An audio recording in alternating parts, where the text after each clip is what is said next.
गेली परदेस तू दोसर संगे भाग लई, हमरा दिल के तोड़ी पतंग जा काट लई।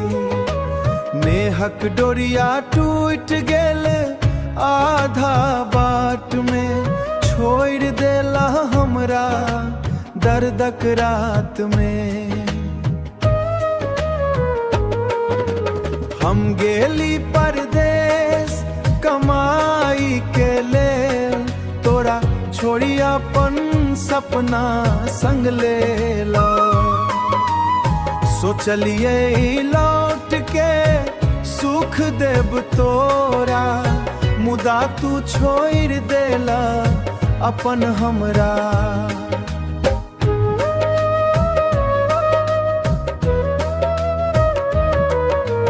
हम गेली परदेस तू दोसर संगे भाग लई, हमरा दिल के तोड़ी पतंग जेका काट लई।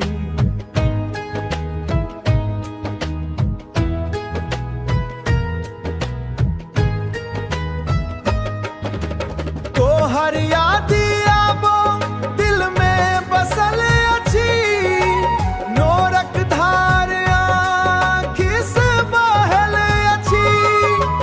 जकरा लेल हम दुनिया से लड़लौं, ओही हमरा एक झटका में छोड़लौं।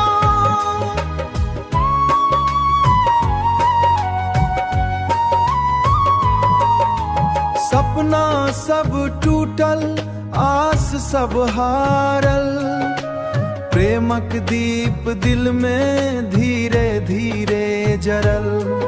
अब नहीं सिकवा नहीं कोर, खुशी में मान ले लूं अपन हार।